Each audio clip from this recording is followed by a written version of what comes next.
Thank you for joining today's webinar on brand protection, a critical layer of multi-layered defense. Today's webinar is hosted by AppDetect, a signatory of the Cybersecurity Tech Accord. AppDetect is a brand security leader that is trusted by some of the world's largest brands to mitigate digital risk while protecting consumer relationships, revenue, and reputation. Last year, the Tech Accord announced a new partnership with the Global Forum on Cyber Expertise to strengthen cyber capacity building through an exchange of best practices. To further our commitment under that umbrella, we launched a series of webinars to help increase the understanding of key cybersecurity topics, such as the one you will hear today. We welcome you to share any questions using the chat box located on the right-hand side of the screen, as there will be time at the end of the presentation to address your questions. And now I'd like to introduce our three presenters, Greg, Dave, and Fred. Hey, thank you, Silas, and thanks to the CTA for sponsoring this webinar. Bad actors are weaponizing brands to compromise unsuspecting users via digital channels and malicious use of domains, and that's leading to phishing, malware, counterfeiting, and even more insidious brand-based attacks. And all the while, the domain naming systems Whois functionality, which is one of the tools that both brand protection and security organizations have traditionally relied upon to abate brand and security threats, it's no longer available. So forward-thinking organizations are bringing together their brand protection teams together with their security teams to mitigate these brand-based attacks and other attacks. And they're combining the methodologies and expertise of these teams so that they can increase the detection and speed the mitigation of these and other threats. This webinar is a collaborative, describes a collaborative framework for security and brand protection teams and discusses some real world examples of this multi-layered defense strategy in action, and examines the severely curtailed availability of Whois data and its impact on brand protection and security investigations. With that, I'd love for Dave and Greg to introduce themselves. Hi, this is Dave Piscatello. I am a partner at Interal Consulting Group. I've been doing internet and internet security of various kinds for about 40 years. I'm currently on the board of directors of the Anti-Phishing Working Group and the Coalition Against Unsolicited Commercial Email. Together with my colleague, Greg Aaron, we have spent many years studying spam, phishing, other security threats, developing abuse reporting systems, and analyzing threat data to try to understand some of the systemic and root causes. And so we're going to be talking about some of those today. And I'm Greg Aaron. I'm the president at Illumintel, which is a security consultancy. And as Dave said, he and I have been working together in a long time in the domain name space and then outside in the wider security community, doing research and operational security, actually dealing with threats and problems on the internet. One of the things I do is I'm the senior research fellow at the Anti-Phishing Working Group, which is an international coalition of large and small companies who band together to fight phishing and other kinds of identity theft. And in the ICANN world, for domain names, I'm a member of the Security and Stability Advisory Committee. We advise ICANN and the wider internet community about threats and what to do about them. And I'm Fred Fellman. I'm the Chief Marketing Officer of AppDetect, and I've been a marketing professional working on security and brand protection issues for the last 20 years. So super excited to be with Dave and Greg, who've just published a recent study on Whois and its availability and registrar compliance. So it's really great to have you guys. Thanks for joining. And today we'll be talking about the evolution of brand-related threats and how they've been changing. We'll speak to brand protection and security teams and how they can cooperate. We'll spend a little bit of time on the most recent developments of what's happening with COVID and its impact on the threat landscape. And then we'll be looking at the impact of GDPR and ICANN's response on domain enforcement. And lastly, we'll spend some time on the availability of Whois data and domain name registrar compliance with ICANN policy, which is the subject of Dave and Greg's research. So with that, I think I'd love to ask the first question and throw it out for David and Greg to talk about what are your observations on the evolution of brand-based attacks?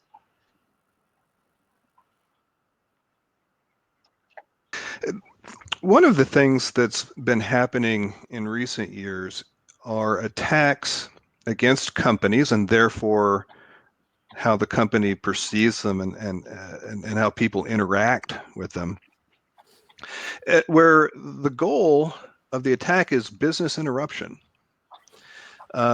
creating a problem where the business can't function. It can't function internally, and it may not be able to serve its customers. And of course, your company and your brand are intertwined and in so many ways the same thing. And sometimes that business interruption is the goal in itself. One of the prime examples is ransomware, which is where someone breaks into your company's systems and encrypts all your files so no one can use them. That means everything within the organization may be inaccessible, and that may mean your website breaks, your email is compromised, and so forth. The attacker wants you to pay them a ransom so you can get your files back. That can cause enormous chaos for your customers. And then in other cases, attacks don't have business interruption as the end goal, but it's sometimes a follow-on effect. It's diverting resources and putting a black mark on your company. And as we know, whenever a company starts to have trouble serving its customers, those complaints end up on social media and they can spread quickly. And any interruption becomes a problem. So business interruption and business continuity are actually something that we have to pay a lot of attention to, and it's becoming more and more frequent. It's now about a third, by some measures, of all attacks against companies. That we see is that I think Greg is spot on about how we've arrived at the current crisis. We still see a significant amount of identity theft and fraud, and obviously the important the benefit to the attacker is the ability to gain financially, either through the acquisition of assets or funds, or by counterfeiting goods and selling them under a brand, exchanging illegal goods, pharmaceuticals that would require a prescription, as an example. So all those are still on the table, and I think that the biggest evolution that we have is that the playing field, or the threat landscape, has just continued to expand.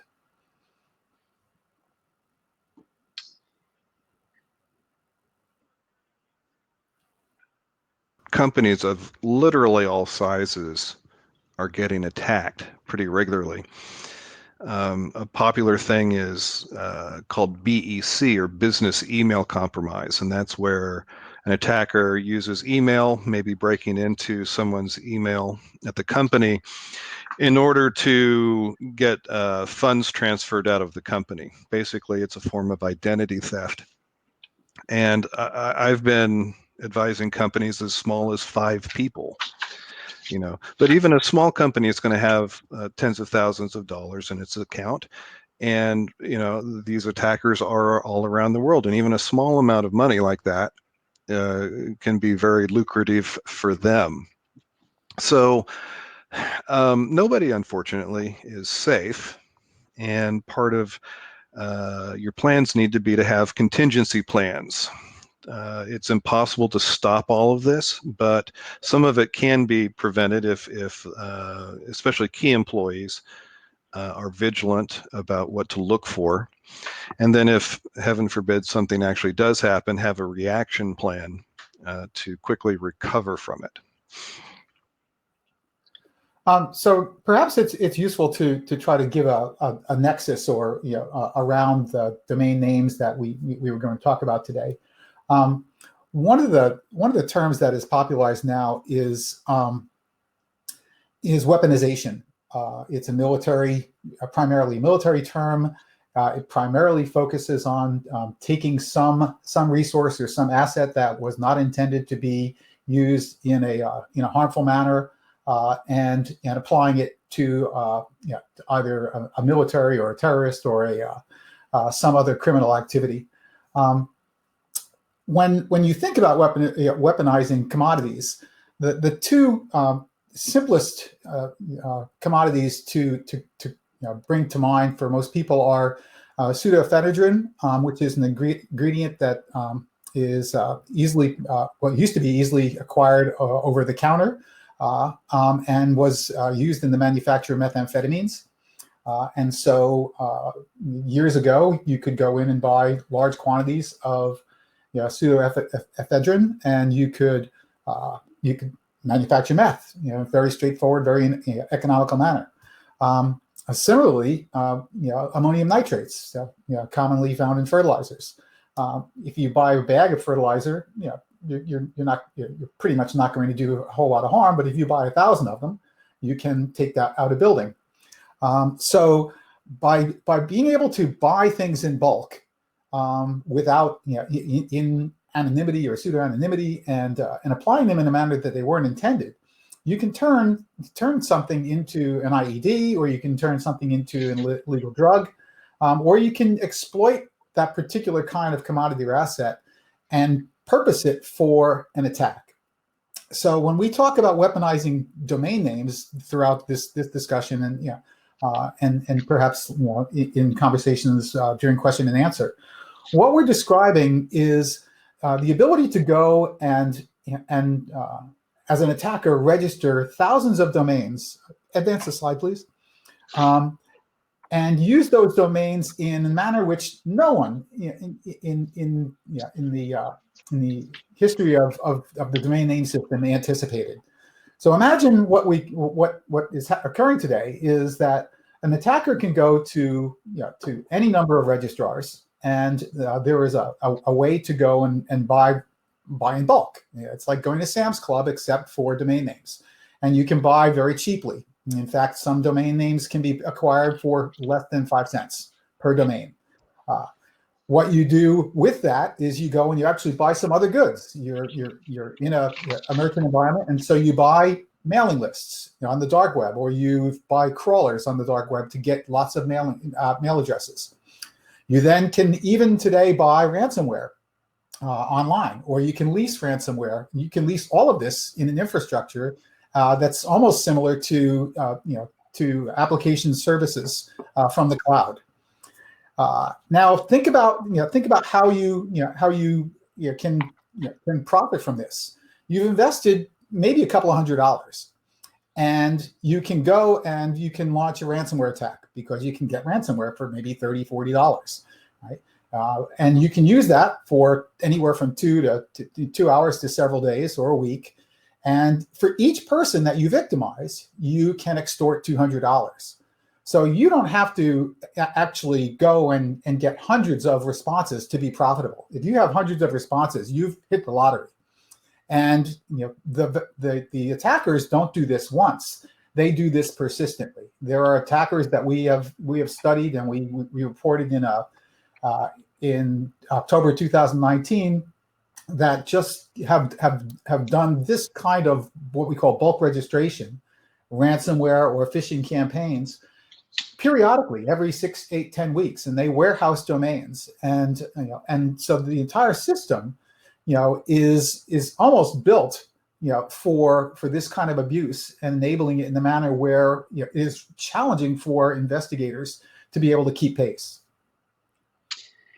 And what we're seeing, with the rise of mobile apps, with nearly 204 billion of them downloaded last year, and with nearly $2.9 trillion spent through m-commerce, and with 362 million domains out there and over $600 billion in e-commerce in the US alone, and with over 3 billion social accounts and 32 billion dollars of ad spend there, and correspondingly 5.5 billion searches every day through search engines and $55 billion of spend there.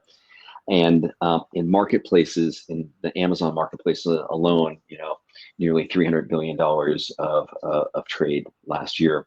That the economics of using digital channels has certainly matured and has accelerated in this most recent period that we're experiencing, because it increases engagement, it increases traffic, it increases commerce and revenues, and correspondingly, we've seen attacks using the weaponization of brands. So, as an example, an actor may use search advertising using a stolen credit card to promote a web page that directs people to an app store or a marketplace where they might monetize their act, or they might deliver an app that actually is tainted with a dangerous library that could harm or collect data. And all of this, all of these, great revelations are enabled by all of the SaaS availability of these systems, cloud-based systems, cloud-based libraries like GitHub, where you can exchange this type of data. And basically, bad actors are weaponizing brands, which for brands, decreases engagement, traffic, and commerce. But for many of these actors, actually, their intent is economic, not necessarily disruption, but to actually steal monies from brands and from their users.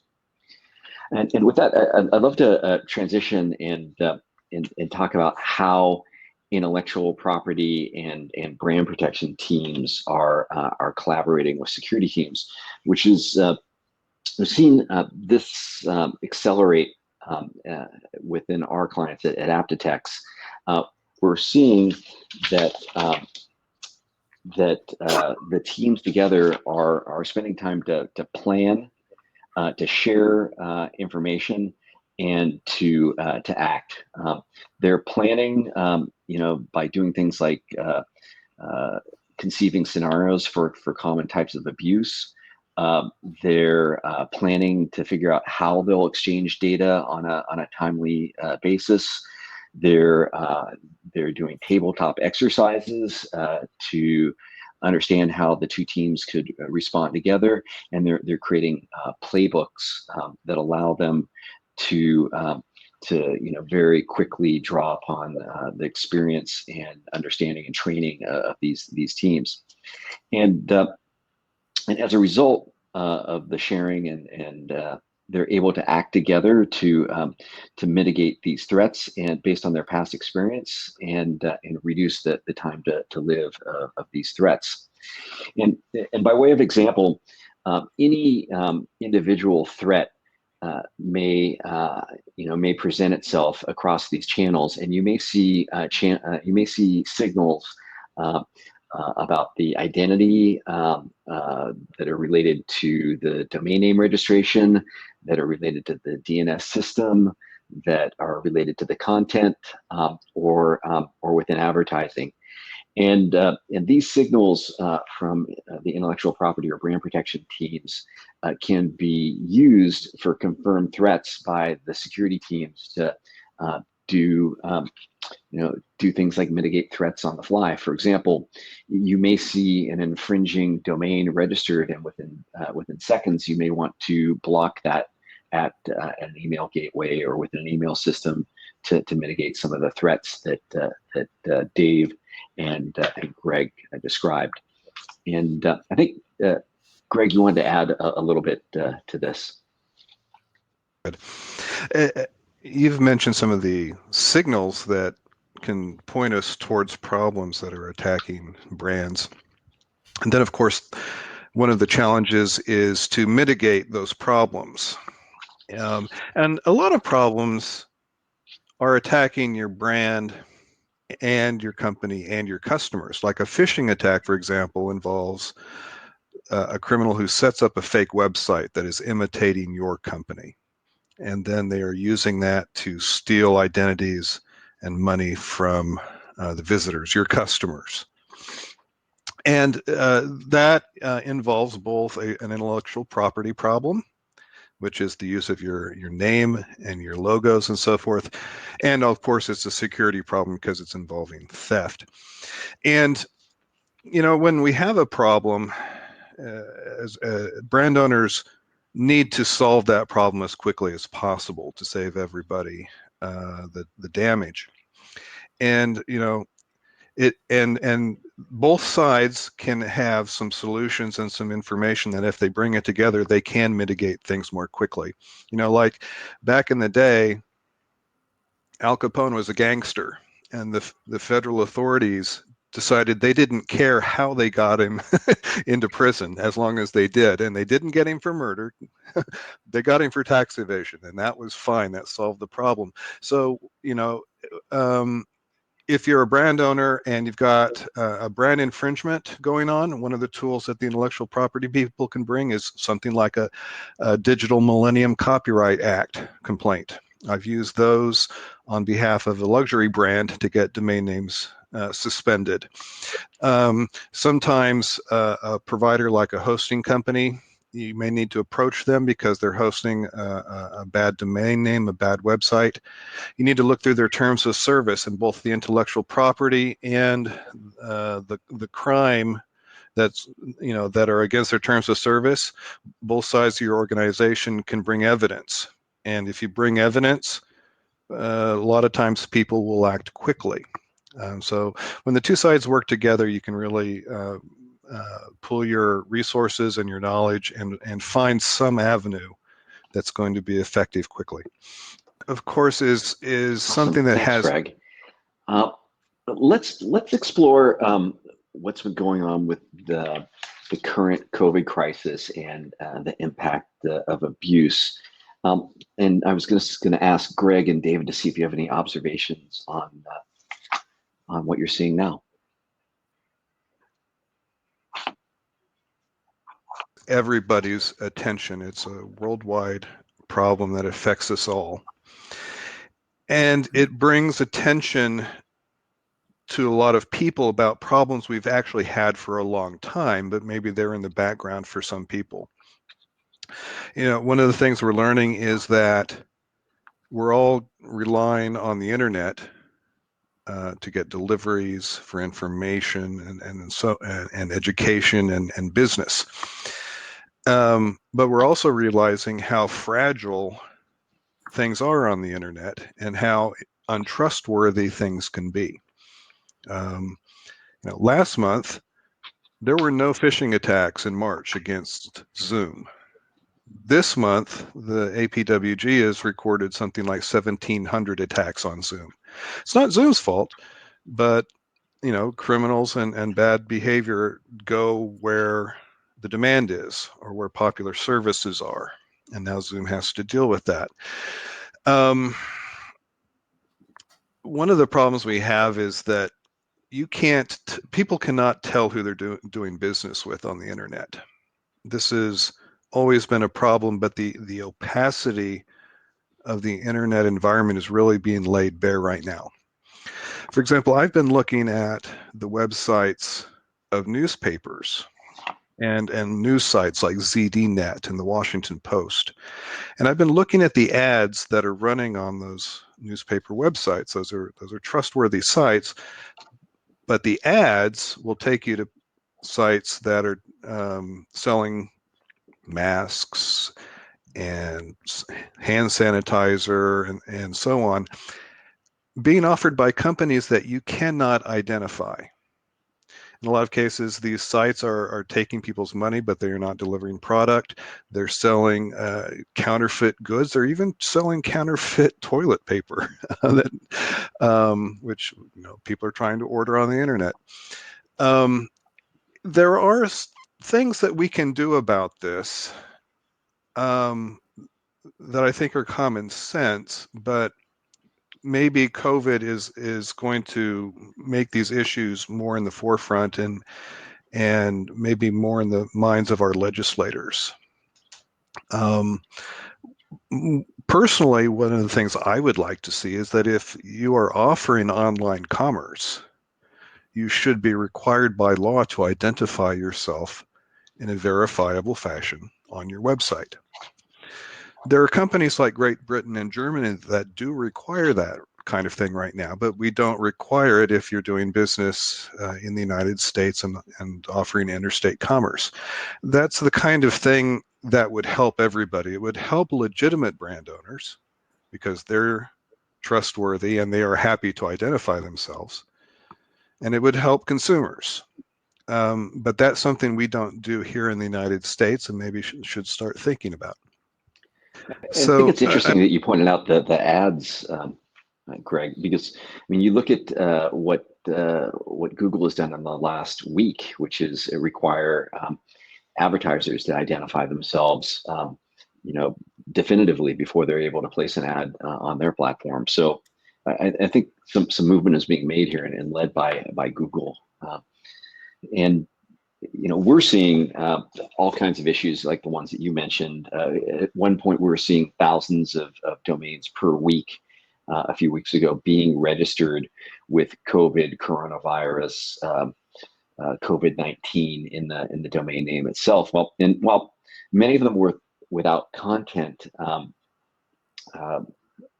some large percentage of them did have content. Lots of it was malicious, potentially malicious content. A lot of it actually integrated famous brand names, and we also saw that a very large proportion of the domain names registered were capable of sending and receiving email. So could be participants in the types of scams that you mentioned earlier, phishing, business email compromise, and other types. Dave, did you have anything that you wanted to add? Yeah, thank you. We so far concentrated on names that infringe on brands or leverage a crisis like COVID. Let's also keep in mind that the people who are weaponizing domains are in a sense agnostic in some cases of what the name looks like. There are spam campaigns where to obfuscate the attack, to hide the origins of spam being emitted into a network, the attackers use hundreds or thousands of domain names, and they just roll through them like disposable mobile phones. And in some of those cases, they simply go to a registrar where they can algorithmically or pseudo-algorithmically generate names that are essentially a noun, a hyphen, and a verb, or 4 alphanumeric characters and a hyphen and 6 alphanumeric characters, and they generate hundreds or thousands of these. They use them in an attack, because they're just emitters. What makes this particularly challenging in the context that Greg has touched on and we'll talk a little bit more about is that under the current Whois regime, where we do not get a chance to see the registrant, and every registrant's point of contact information is redacted or hidden for privacy reasons, a criminal can go and register 1,000 domains, and that they are treated like a natural person. So this is something that that I'm almost I think I'm segueing into the next discussion. That is particularly pernicious.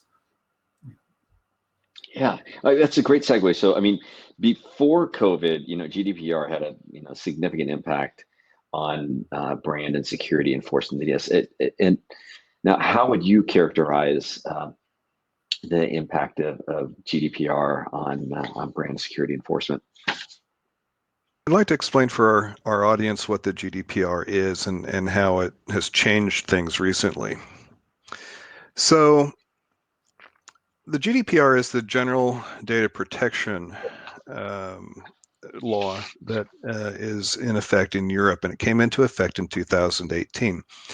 And it had a generally very positive goal, which was to let people know why their data is being collected and how it's going to be used, and put requirements around how it can be disseminated. And so that was to protect people and let them manage their information. However, it had some unintended effects, and there's a question about whether the law is as balanced and as clear as it could be.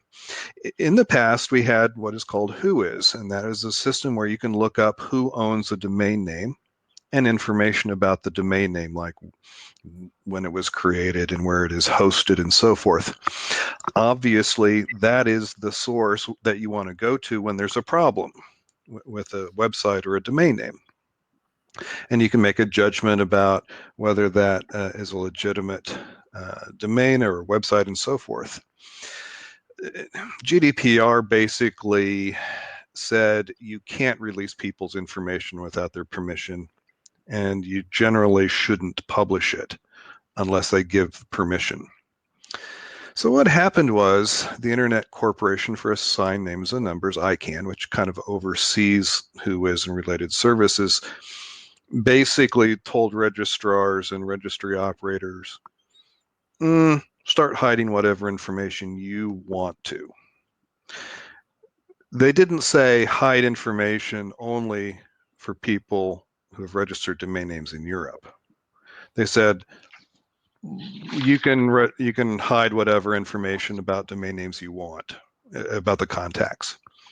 So now what we see is registrars not publishing any information, no matter where the domain was registered, no matter who owns it. A massive over-blocking of information, basically, and it's actually getting worse.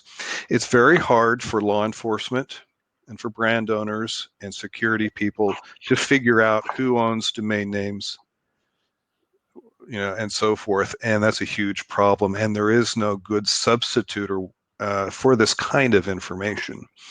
So I think it's fair to say that ICANN misapplied GDPR, and this has created a lot of problems. And now it's unclear how we're going to recover from this and move ahead. And as I said, what's ironic about this is that a law which is designed to protect ordinary law-abiding people is also now protecting criminals. And that is one of the unintended consequences that the lawmakers in Europe and the people at ICANN really need to wrestle with. It's your observation earlier about transparency for businesses and people who actually have commercial intent. That wasn't an intent of GDPR. In fact, I don't believe that it actually does protect commercial interests. So it's super strange that ICANN would go so broad and protect the information of folks who have commercial intent with the intent to transact. Well, Fred, it's an extremely conservative, risk-averse position that some other industries have adopted. The penalties for breaching personal data are quite severe. They're exceptionally large dollar amounts or euro amounts, and I think that when you look at the historic quality of the data that has been published in the Whois, especially by registrars who are willing to allow their services to be exploited by criminal actors without without going after any attempt to verify the information that they provide. That risk is too large, and so they wanted to be extremely cautious. And the most conservative approach was to essentially redact everything. The problem is, and the bulk registrations is a great example.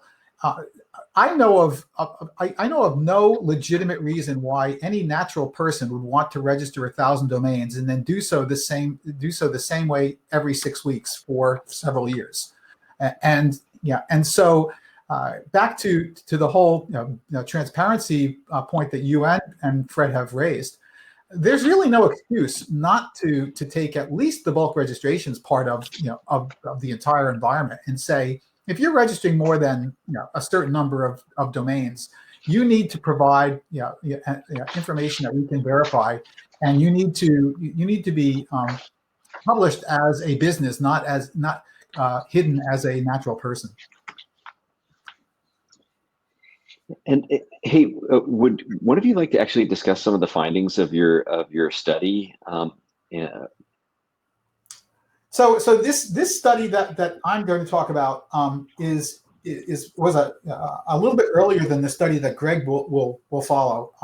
But just to close on the weaponization aspect, we took a very large sampling of block list data, and we examined it, and we gathered a lot of related and associated data and metadata to essentially identify the registrars that seem to have the highest concentrations of what we call bulk registrations. This was registrations of large numbers of domains within a very, very small time window. So for example, we could see that there were some cases where an individual registrant registered somewhere in the order of 4,000 domains in 20 minutes. Now, no human being can do that. That's an automation, right? And once we had at least one example of that, we went and looked, and we found that there were more than several. There were numerous, and so we began looking for patterns and recidivist behavior or repeat behavior, and this is how we came to the conclusion that criminals use these services to weaponize domains. They also very often generate random-looking names, under com or net or org, or some of the new TLDs like XYZ and .Tokyo, and some of them warehouse them, some of them use them immediately and throw them away. Many of these registrants, many of these people who are attackers, exhibit extraordinary register loyalty. We saw instances where they've been doing the same behavior since 2011 at the same registrar.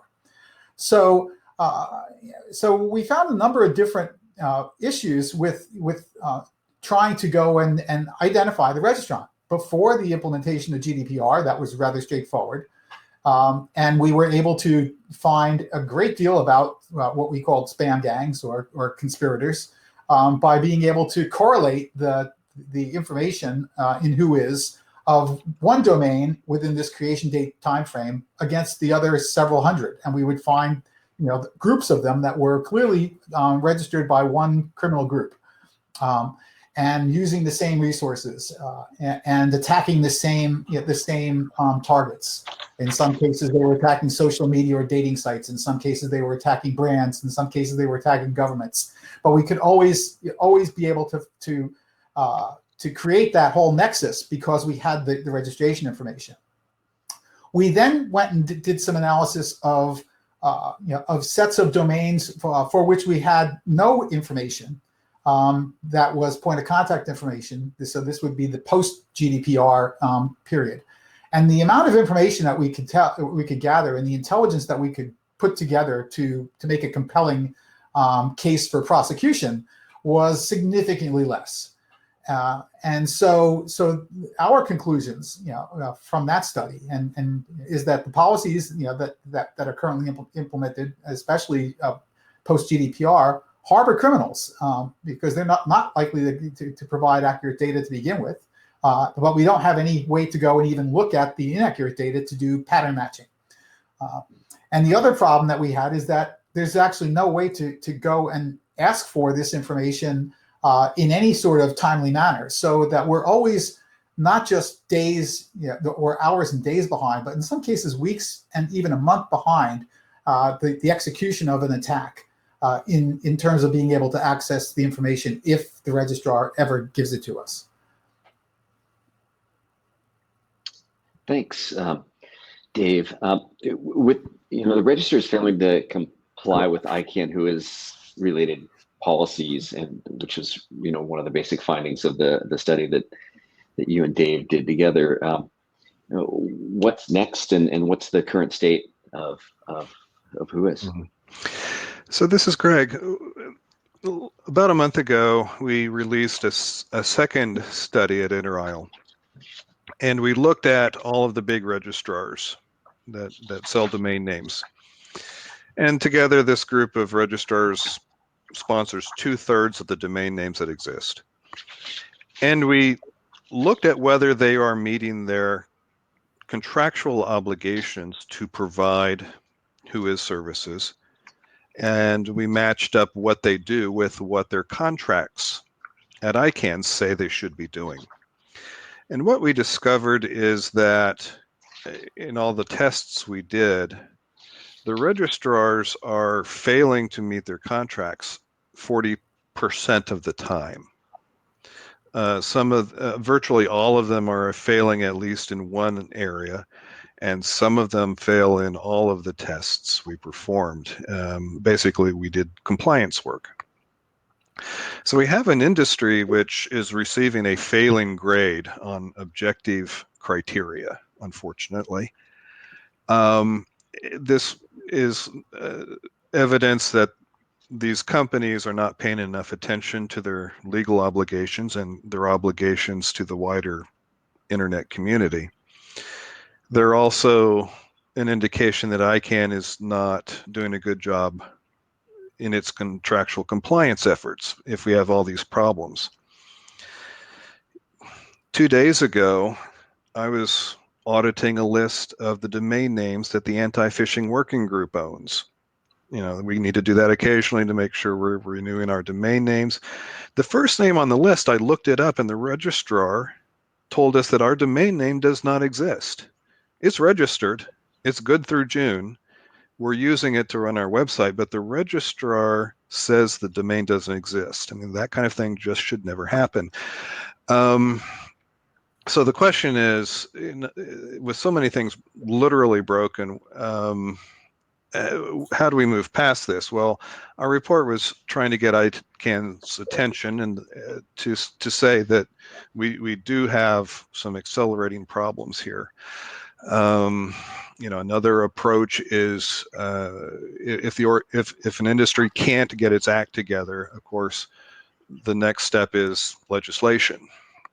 If there are too many problems in an industry, the obvious solution is look to new laws if people are being harmed, and that is the case here. There is an effort at ICANN to make some of this Whois information available to accredited parties. That includes professional brand owners, security people, and law enforcement. However, that process has not been going well, in my opinion. It's very slow, and it's not going to yield any kind of a system for at least another couple of years. So that's a process that is, let's just say it's slow and efficient, and then it remains to be seen whether it will be effective in the end. So those are some of the challenges we're facing right now in this area. Greg, I can. Awesome. Is there anything you'd like to add, Dave? I think one of the challenges that the ICANN organization and community face is increasing scrutiny as a result of the COVID crisis. The U.S. Attorney General and the California Attorney General and the New York City Attorney General all have contacted ICANN directly about various policies and concerns that they feel compelled to express, and they've asked, "What are you doing, and what are your registrars doing? And please be very descriptive and specific about answering these questions about how you are filtering for things like COVID and the like." There's also a Senator Lada, in Congress, who has put forth a bill to propose to restore Whois to something similar to what it used to be. And this is done under the auspices of what's called the Coalition for a Secure and Transparent Internet. There was a significant lobbying activity. Senator Lada and I think 3 other senators put forward a resolution. So if ICANN is not going to step up and start to do a better job of governing for both the public interest as well as competition in the space or the trade where that's called the domain industry, I think others are going to do it for them. Thanks, Dave. Well, we're coming up on with 10 minutes left. And just before I turn it over for questions, I think there's some excellent opportunities for action, that have been pointed out as a result of our conversation today, and I just want to sort of highlight those.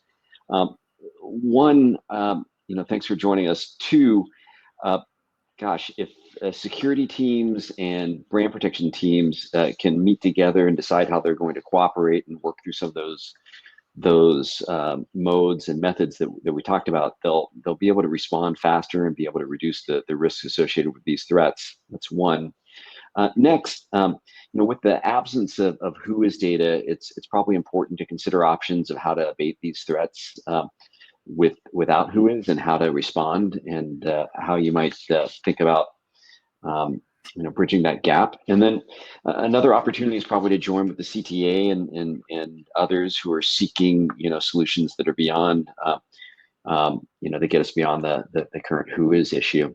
So with that, I'll turn it back to Silas, and we can see if we can address some questions that actually might have been presented. Thanks, you 3, for a great presentation. Just a few questions coming in. With ongoing policy work within the IK community intended to address the privacy considerations within GDPR and reconciling those with the availability of registrant contact data, what will be the outcome for security and brand protection professionals, and when will the new policy be put in place? I can take that one.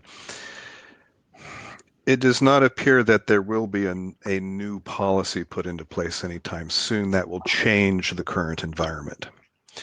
I've been involved in the policymaking process that's going on right now, and basically there's going to be a development of a system where accredited parties will be able to submit basically tickets to registrars saying, I want to know about the contact information for this given domain name, and here's why. And then the registrar or the registry operator will look at that and decide whether they will give the information to that party. It's in some ways just a ticketing system, and we don't know if it's going to provide any efficiencies. And it's also a system that not just anyone can use. So the system will also take at least a couple of years to work out and get online. So I don't see any changes coming out of ICANN that are effective, at least for a few years. And then we'll have to determine whether they actually improve things or not. And that is definitely an unresolved question. Well, that's a super bleak outlook, but I think it's super accurate, Greg. Next question coming in. Can we expect any lasting changes in the modes of brand protection following COVID?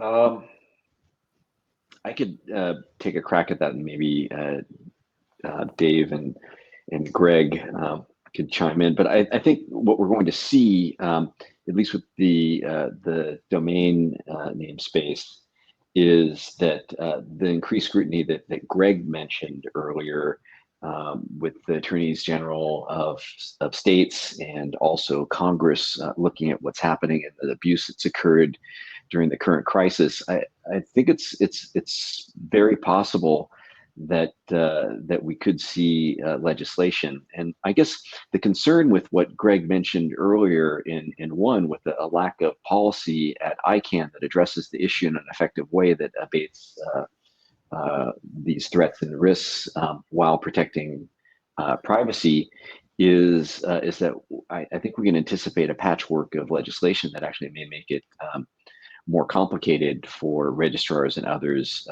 to comply. And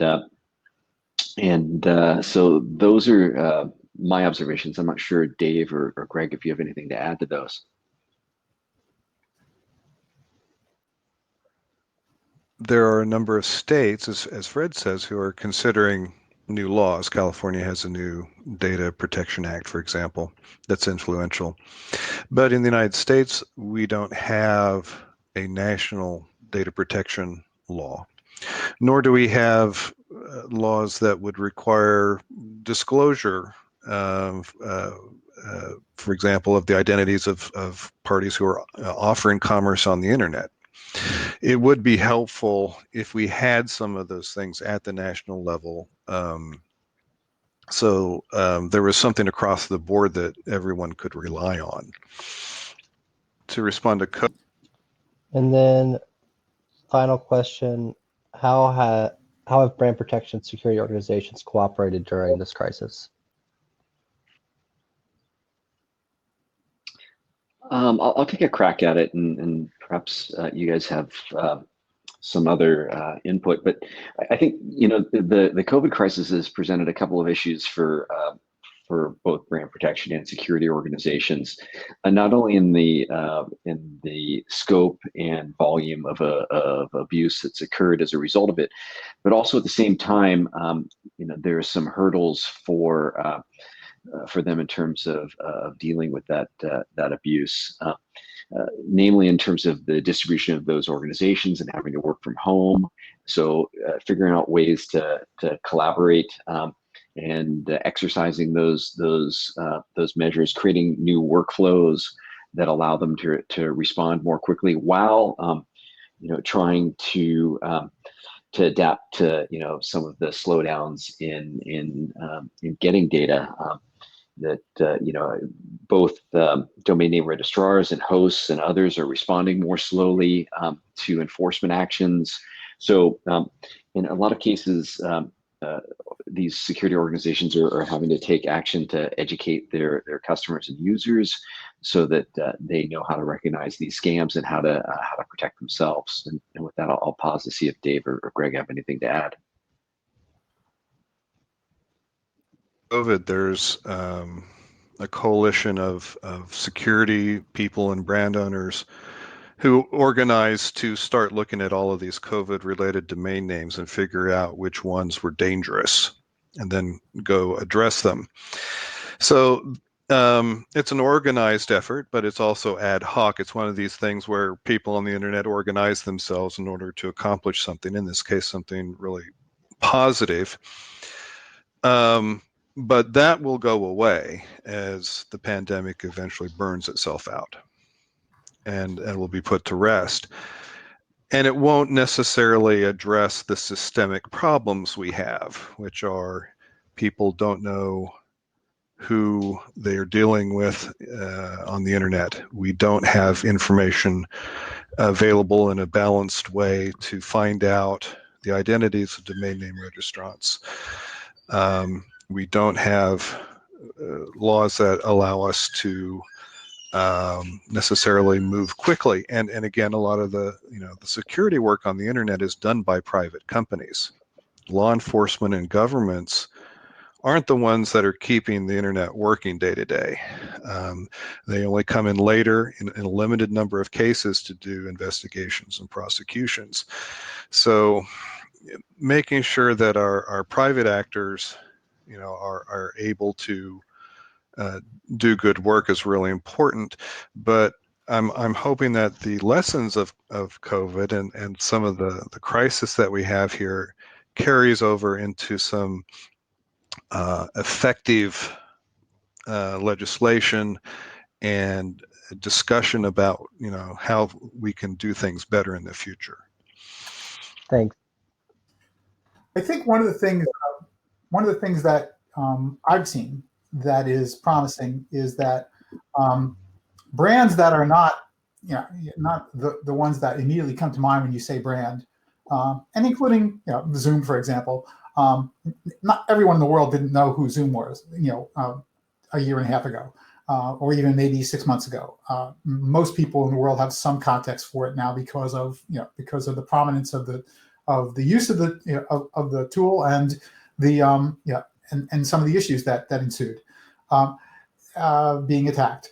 So brands like that are becoming more engaged in the threat intelligence community, in the collaboration of private and public actors that share information, cooperate in gathering information that could be used as evidence in a prosecution or apprehension of an attacker. And that's good. I mean, the more it's just like scientists trying to collaborate worldwide to solve the COVID virus vaccination problem. And there's so many metaphors at this point that you can actually look at with COVID and say, my God, if we could just do these same things in the tech world, and conversely, if the medical world or policy world could actually do the same things that we're doing in the tech world. We're learning from each other because there's a lot of parallel between the virility of a real world virus and some of the contagions that we're dealing with that affect brands. Thank everyone for attending and to our 3 presenters. The Second Court has another webinar on COVID-19 response and the cybersecurity issues surrounding it next week. And we also will have webinars coming up around once a month for about the rest of the year as well. So stay tuned, stick around for those. And thank you so much for attending today. Have a good day, everyone.